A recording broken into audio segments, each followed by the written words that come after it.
Ah, nous revoilà partis pour un nouvel épisode de Manger, le podcast qui décortique nos habitudes alimentaires.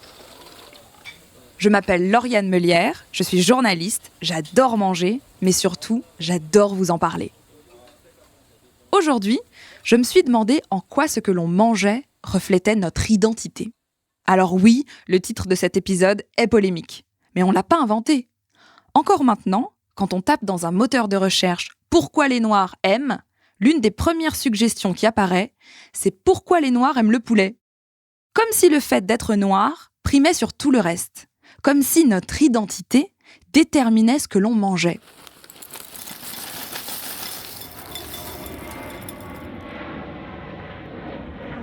Moi, je suis métisse. Ma mère est noire et est née au Cameroun.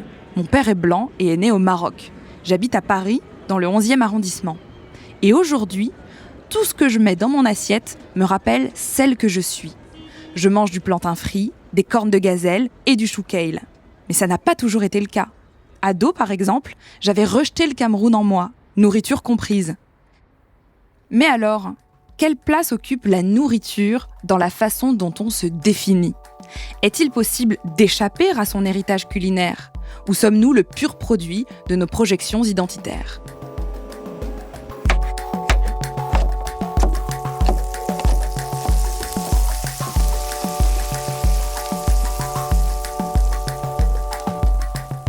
Pour y voir plus clair, j'ai poussé la porte du Parlement, un restaurant camerounais du 18e arrondissement de Paris.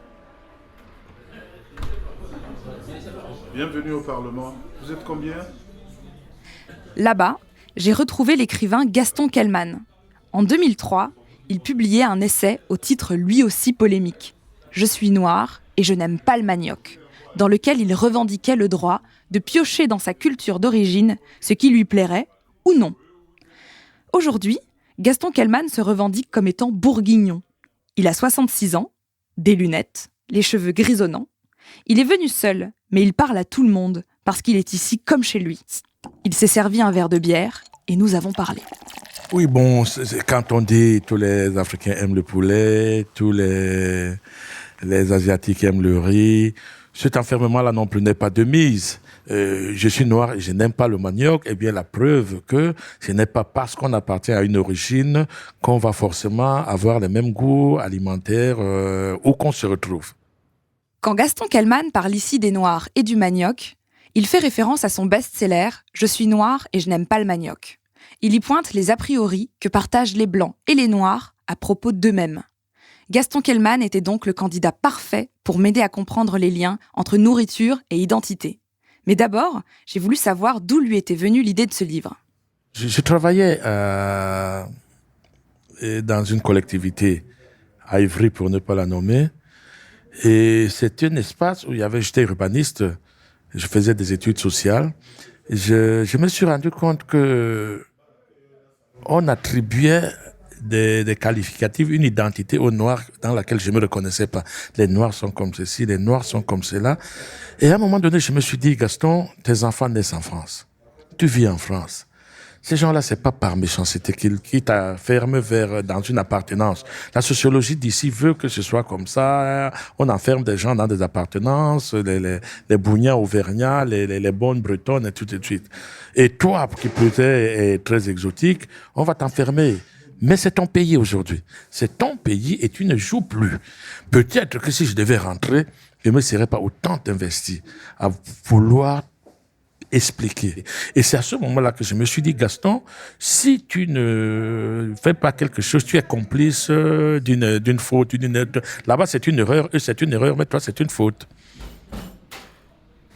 Je suis noir, j'aime pas le manioc. Je pense que c'est parce que je suis un peu iconoclaste. À l'époque, la sociologie voulait que tous les noirs soient pareils. Et les noirs, comme je l'ai dit, récupéraient ce qu'on disait d'eux et croyaient qu'ils étaient tous pareils. Et pourquoi je ne l'ai jamais fait ni par méchanceté, ni par je sais quoi, mais parce que je me disais toujours dans ma façon de voir les choses, je vis en France. Je peux pas jouer. Non, je peux pas passer toute ma vie à jouer. Il faut que je leur dise qui je suis. qu'on arrête de renvoyer mon enfant dans des ghettos culturels, dans des assignations en résidence culturelle. N'oublie pas tes origines, n'oublie pas ses racines. Vous ne les connaissez pas. On est le produit d'un espace et d'un temps. On n'est pas le produit d'une origine. Voilà. Donc c'est pour cela. Et puis c'est vrai qu'après, les gens se sont réveillés. Mais Gaston a raison. Et petit à petit, on s'est mis à s'acheminer vers le fait qu'ils sont là, ils sont français, foutez-leur la paix. Ils ont des parents qui peuvent les introduire dans leur réalité d'appartenance originelle, ce qui est la réalité, pas dans nos fantasmes de les Noirs sont tous pareils. Gaston Kelman a raison. Il arrive parfois que l'on s'enferme soi-même dans une case. Soit parce que c'est ce que la société projetait déjà sur nous, soit pour s'intégrer plus facilement à un groupe, pour en être. Comme si ce que l'on mangeait permettait de montrer patte blanche. Allez, santé, hein. J'ai par exemple le souvenir, étant petite, de participer à des repas de famille dans lesquels tout le monde était blanc. J'étais la seule personne métissée de toute la tablée. Longtemps et inconsciemment, j'ai donc compensé ma différence en surjouant la carte franchouillarde dans mon assiette. À 7 ou 8 ans, j'avalais tripes et tripous, saucissons briochés, cervelas et autres pieds de cochon comme si ma vie en dépendait. Ce n'était pas la nourriture qui me remplissait, c'était les regards admiratifs de mon entourage.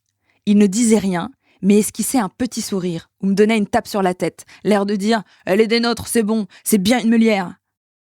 Aujourd'hui, je mange toujours des tripous, mais c'est parce que j'aime ça, et plus pour prouver quelque chose aux autres.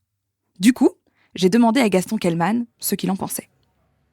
Comment est-ce qu'on s'émancipe de son environnement pour découvrir ce qu'on aime vraiment ? C'est ce que vous avez fait avec le manioc. Comment est-ce qu'on fait pour, s'en émanciper au-delà de son groupe social de référence ? Il suffit de sortir d'un complexe. Il y a un poème que j'aime beaucoup de Guy Tyrolien, Ghetto. Guy Tyrolien, c'est un poète antillais qui dit « Pourquoi m'enfermerais-je dans cette image de moi qu'il voudrait pétrifier ?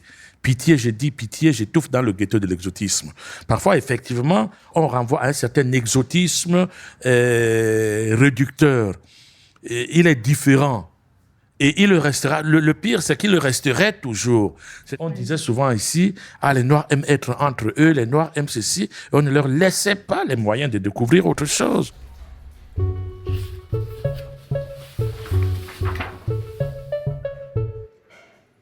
Quelle place occupe la nourriture dans la façon dont on se définit en tant que personne ? La nourriture, c'est une expression culturelle. La nourriture, c'est un outil d'expression d'un espace. C'est-à-dire, c'est l'illustration d'un espace, d'un environnement. Je veux dire que si vous êtes au bord de la mer, il y a le plus forte chance que vous soyez quelqu'un qui mange beaucoup de poissons ou des fruits de mer. Et si vous êtes dans le désert, vous serez plus dans le méchoui que dans les plats mijotés.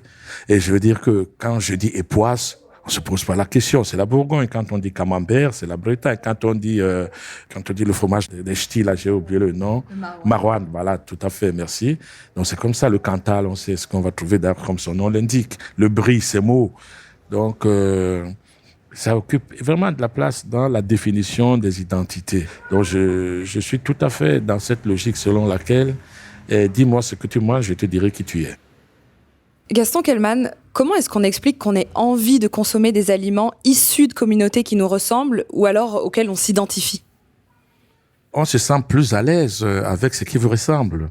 Et c'est le premier plan, hein. Je pense pas que ça s'arrête là. Mais c'est vrai que la nourriture aussi reflète, comme on l'a déjà dit, reflète vos origines. Et je vais vous raconter une anecdote qui me fait parfois même un peu frémir. Un jour, je suis allé au Cameroun. Je n'ai jamais mis aussi longtemps au Cameroun que cette fois-là. J'ai passé 5 semaines, 35 jours. Et je vous assure, un jour, moi qui suis tout à fait un fan de la cuisine camerounaise, il m'a fallu l'ambiance française. J'ai appelé un ami qui traînait par là. Je lui ai dit, accompagne-moi. Je crois que c'était le restaurant Le Marseillais ou quelque chose comme ça à Douala. Il me fallait un steak frites. Vous voyez, je vous assure, et j'ai compris, ce jour-là, j'ai compris à quel point j'étais intégré. Et puis après, j'aurais pu commander du steak frites à la maison, mais j'aurais eu l'impression que ce n'est pas le steak frites de France, quoi. Ça aurait été, on m'aurait certainement mis du gingembre ou quelque chose comme ça dedans. Ça aurait été un steak frites maquillé. Voilà, je voulais mon steak frites avec de la moutarde à tout casser. Alors pour ceux qui n'ont jamais mis les pieds dans une grande métropole d'Afrique de l'Ouest, je peux vous dire que cette envie de steak frites à Douala, c'est juste le meilleur exemple pour illustrer la complexité de notre identité. Il faut s'imaginer une ville bruyante, étouffante pendant la saison sèche, assez poussiéreuse, agitée, vivante, dans laquelle on peut manger de tout, sauf un steak frites. Et là, on comprend bien que notre identité culinaire se construit certes pendant l'enfance, mais évolue ensuite tout au long de la vie. Pour Gaston Kellman, qui a vécu plus de 40 ans en France, il ne s'agit plus de faire un choix entre sa part française et sa part camerounaise, puisque les deux se mélangent parfaitement. Ces pulsions françaises au cœur du Cameroun sont le fruit d'une identité composite. Qu'est-ce qui s'est passé quand vous avez mangé ce steak frites qui vous avait tant manqué pendant ce séjour ? Ma première réaction a été « Ah, Gaston, qu'est-ce qui t'arrive ?» Mais comme je le dis, après, j'étais très très heureux d'être ce que je suis devenu sans faux semblant, sans hypocrisie, sans jouer. Je ne joue plus jamais aujourd'hui de ma réelle identité qui est composite aujourd'hui, qui est faite de la France, qui est faite du Cameroun, qui est faite de tous les espaces dans lesquels j'ai vécu. Donc c'est vraiment au moment où vous avez eu envie de manger un steak frites en étant au Cameroun que vous avez compris que vous étiez devenu quelqu'un de double, un Camerounais et un Français en même temps. En fait, je le savais. Je le savais, je l'ai toujours revendiqué. Je m'amuse parfois à dire que je suis bourguignon ascendant Bassa. Et voilà donc la personne que je suis. Dans mon écriture reflète énormément cela. Je suis noir, j'aime pas le manioc. Je suis le type des espaces, du vécu, de hic et nunc ici et maintenant, d'une réalité structurelle et conjoncturelle qui se mêlent et puis font de ce que je suis, sans que je puisse jamais plus dissocier l'un de l'autre. C'est-à-dire, je ne suis pas français seulement quand je mange le steak frites, mais je suis français aussi dans peut-être la façon de tenir ma cuillère et ma fourchette pour manger le mbongo chopi ou bien le ndolé. Voilà, donc les deux se retrouvent à faire Gaston Kellman. Voilà. Le mbongo chopi, un plat typique des Bassa, l'une des très nombreuses ethnies camerounaises. Un mélange de poivre local et d'écorce torréfiée, voire brûlée, dont on se sert pour parfumer et colorer une sauce et qui vient napper un morceau de poisson. Et puis le ndolé, le plat national, avec ses feuilles vertes comme des épinards, de l'arachide fraîche, des épices et des morceaux de bœuf, de crevettes ou de poisson fumé. Ce que je comprends ici, c'est que notre identité a un impact sur ce que l'on mange, certes, mais aussi sur la façon dont on le mange.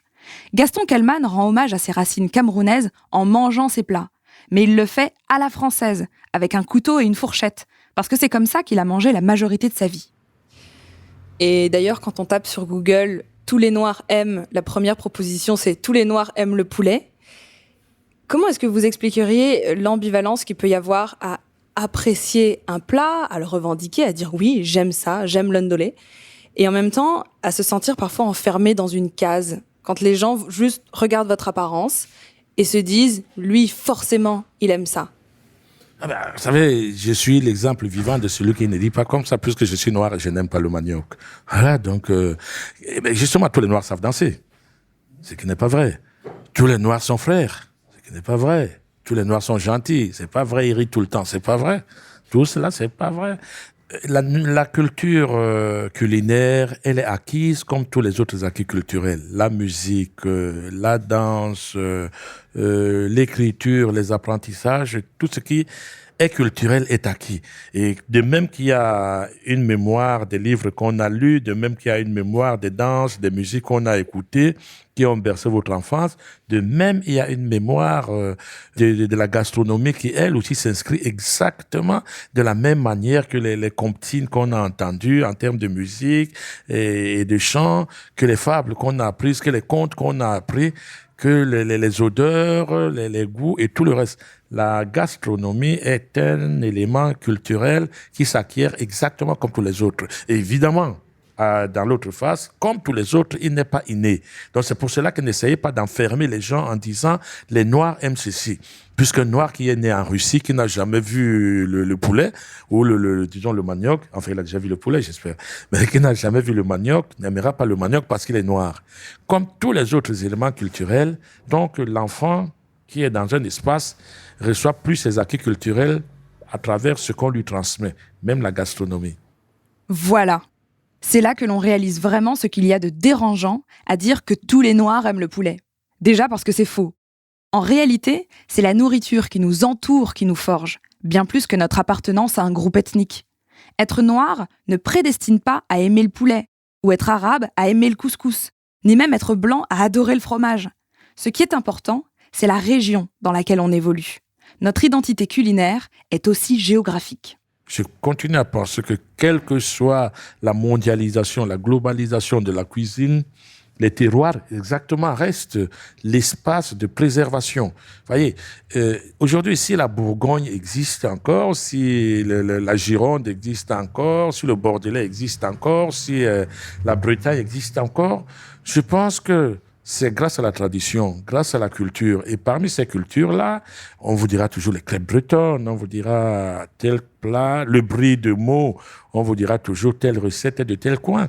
Aujourd'hui, en France, à la différence, par exemple, des pays africains et du Cameroun en particulier, il y a une seule langue. Bon, évidemment, on parle ch'ti là, on parle breton, diwan ici, on parle catalan là, on parle occitan là, mais globalement, la région n'est plus représentée aujourd'hui vraiment par une langue. Elle est représentée justement par les spécificités du terroir. Le fest-noz en Bretagne, mais pas de fest-noz sans crêpes. On n'imagine pas de fête-noz sans crêpes, c'est impossible. La tomatina dans telle région d'Espagne, le Beaujolais, il y a des gens qui ne boiront de Beaujolais que dans le Beaujolais, vont boire le Beaujolais nouveau. Et c'est ça, le Bordelais et les vins là, les côtes de Beaune, c'est des plats, c'est des recettes, c'est des gastronomies qui sont bien régionales. Et c'est tous ces éléments culturels, dont la gastronomie, qui représentent les régions aujourd'hui. Et donc, parmi tous ces éléments qui sont les marqueurs d'identité, la cuisine aussi est un très, très, très grand marqueur d'identité. Ce que Gaston Kellmann souligne, c'est la place prépondérante qu'occupent les produits de notre terroir dans la façon dont on façonne notre identité de groupe. Comme si un vin, un fromage ou une crêpe devenait un signe de ralliement, d'appartenance. Mais au-delà du groupe, ces aliments nous permettent aussi de définir nos identités individuelles. Il y a une mémoire des odeurs et des saveurs. Ce mémoriel n'est pas inné, c'est acquis. Une anecdote, une de mes cousines, une de mes nièces mettait 3 doigts. Alors ça lui déformait les dents, ça déformait la bouche, et tout ça. Et ses parents ont dit, bon, écoute, on va un peu essayer. On lui a mis la moutarde sur les doigts.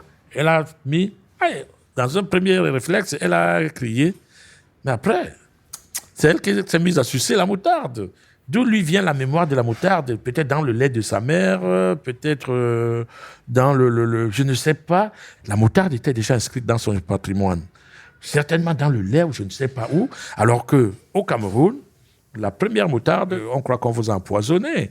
Ça ne passe pas, vous savez, quand on mange la moutarde ici et qu'elle paraît banale, et c'est comme par exemple vous donnez un bout de piment comme ça, un blanc, vous voyez une écrevisse. Il est rouge et bouillanté. Alors que je vous assure que vous donnez la moutarde à ma mère, elle vous l'étranglez, elle a l'impression qu'on la tue. Alors que nous la bouffons à la louche ici, à la cuillère. Voyez. Donc ces mémoires-là, on les acquiert dans la culture. Aucun élément de la culture n'est inné. Tous les éléments de la culture sont acquis.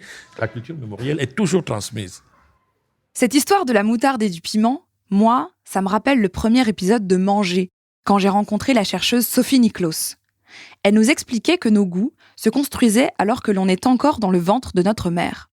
On y apprenait que ce que mange notre maman enceinte, puis lorsqu'elle allaite, influençait positivement ou négativement ce que l'enfant allait potentiellement aimer ou détester plus tard. Mais c'est une autre histoire.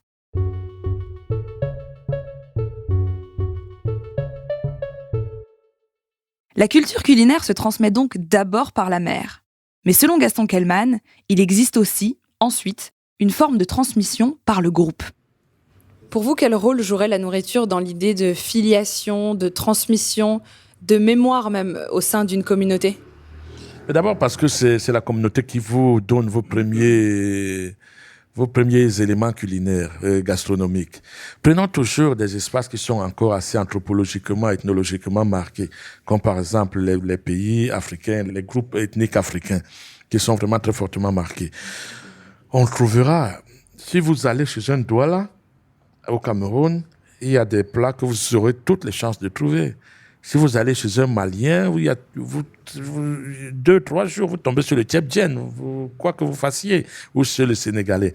Donc, la gastronomie, la nourriture permet d'identifier aussi. C'est une identité, c'est un identifiant, c'est un marqueur d'identité très, très fort, effectivement. Et effectivement, c'est transmis d'abord par les parents, et ensuite qui eux-mêmes l'ont acquis à partir d'un certain groupe, et peut-être même parfois, quand le groupe sort de son espace d'origine, si les groupes étaient morcelés, quand ils arrivent dans l'espace d'origine, ils essayent de récupérer au moins un qui va faire consensus.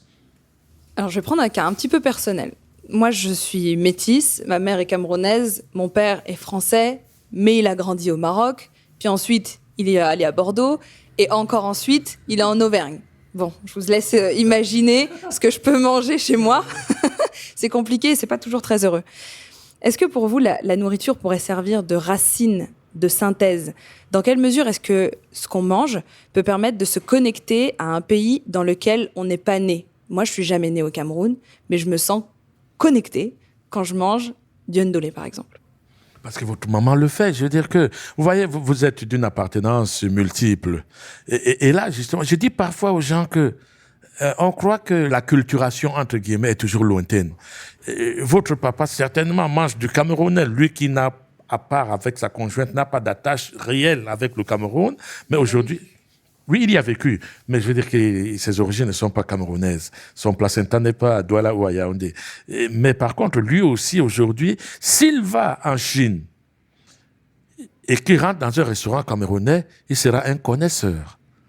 Alors que peut-être ici, et a fortiori au Cameroun, il est un néophyte. Mais c'est exactement comme, par exemple, on a remarqué ce phénomène que quand les Français vont aux États-Unis, ils cherchent les chauffeurs haïtiens.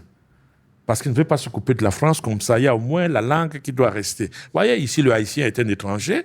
Aux États-Unis, le haïtien est le frère du français, grâce à la langue. C'est comme ça que votre père, qui a un pan de culture camerounaise, qui serait exotique ici, s'il s'en va ailleurs, ce n'est plus de l'exotisme pour lui, c'est lui qui est l'ambassadeur de cette culture là-bas, parce que lui, il a dans sa maison des gens qui en sont porteurs. Donc c'est comme ça que la gastronomie, je vous ai parlé de la langue, vous pouvez prendre n'importe quel élément culturel, il aura cette fonction de lien.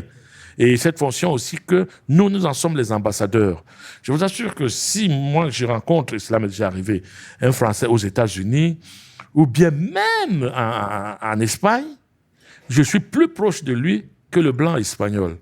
Mais il y a de fortes chances que quand nous arrivons à Paris, si ses parents, ses amis viennent le prendre à l'aéroport, ils disent « Ah, voilà l'ami camerounais que j'ai rencontré en Espagne, aux États-Unis. » Maintenant qu'il revient sur ses racines, je deviens l'ami camerounais. Mais là où nous cherchions un élément qui nous permette de continuer à exister comme groupe, j'étais son frère. La nourriture, c'est aussi comme ça. Même là où vous avez l'impression que vous usurpez, ou en tout cas que vous n'êtes pas propriétaire, rassurez-vous, un espace viendra. Moi, je suis l'ambassadeur de la nourriture en France, française au Cameroun aujourd'hui. Quand je vais là-bas et que je leur fais le camembert en croûte, je me sens fier. Ils sont convaincus que puisque je viens de France, je leur fais par exemple une espèce de pâte de carbonara. Ils sont convaincus que tout le monde qui bouffe de la carbonara en France. Bon, je deviens l'ambassadeur de la France à travers, même en trichant un peu, mais parfois aussi en faisant quelque chose de vrai. Le camembert en croûte est très bien dans la gastronomie française, ou bien le coq au vin, ou bien le bœuf bourguignon. Ah, tu fais la cuisine avec le vin, oh là là.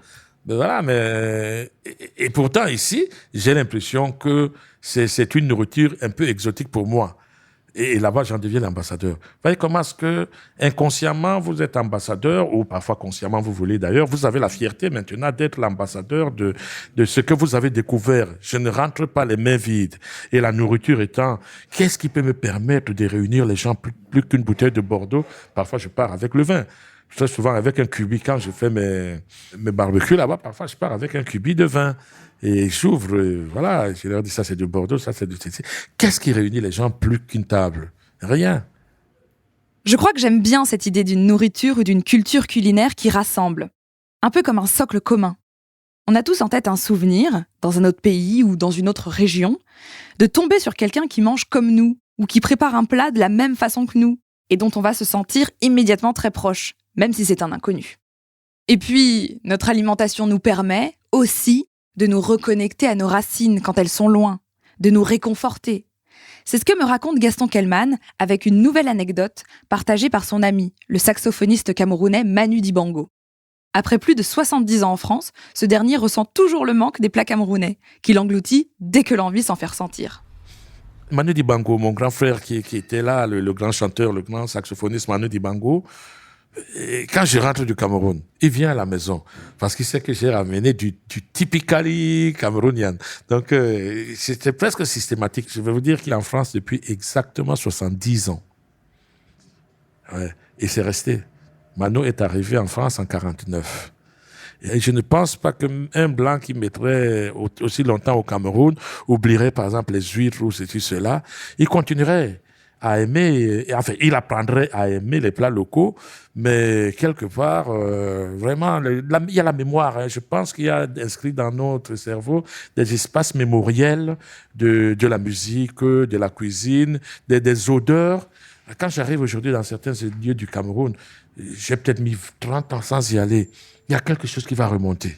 Il y a vraiment quelque chose qui va remonter. Il m'est arrivé de pleurer parce que j'avais passé, 30 ans sans aller quelque part. Oui, 30 ans. Quand je suis retourné, les larmes tombaient toutes seules. Je ne savais pas. Je ne savais pas que j'allais pleurer. Des larmes d'émotion à la simple évocation d'un plat ou d'une odeur.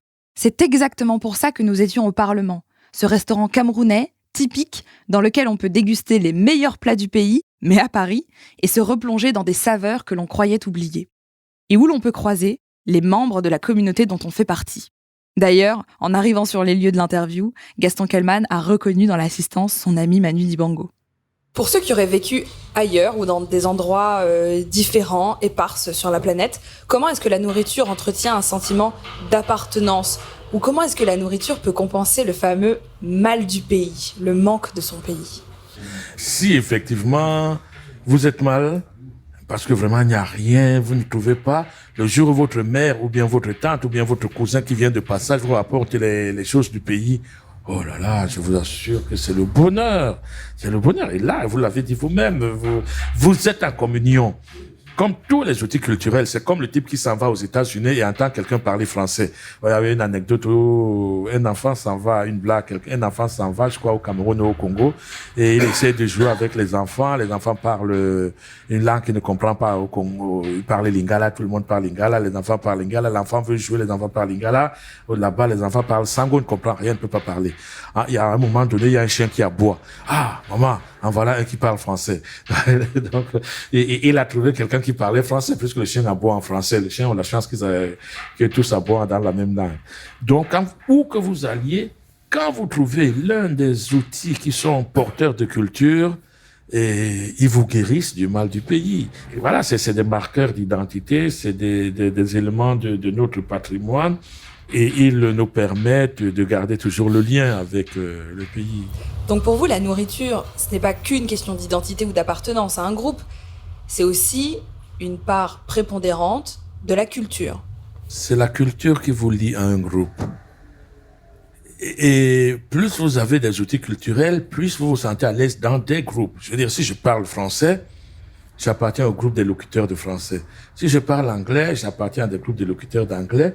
Si je suis d'origine camerounaise, Bassa, et que nous avons des éléments de musique ou de gastronomie qui me relient à ce groupe, c'est la culture, c'est l'élément essentiel de ralliement. La culture, c'est le ciment des groupes. La culture est donc le ciment d'un groupe. Et la nourriture est partie intégrante de cette culture. C'est elle qui soigne les ventres et les âmes qui ont le mal du pays. Et c'est encore elle qui nous aide à construire notre identité.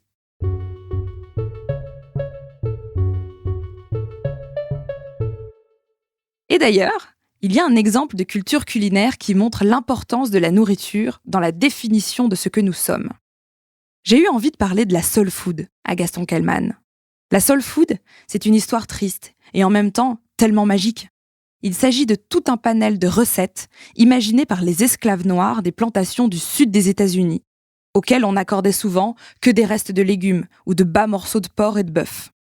Eh bien, malgré les conditions, ces esclaves ont développé des trésors d'ingéniosité pour améliorer ce qu'ils avaient, même lorsque c'était presque rien. Et aujourd'hui, la soul food fait complètement partie de l'héritage gastronomique afro-américain. Les pieds de porc au vinaigre, les hush puppies, ce pain de maïs frit, ou même les beignets d'intestin grêle de porc.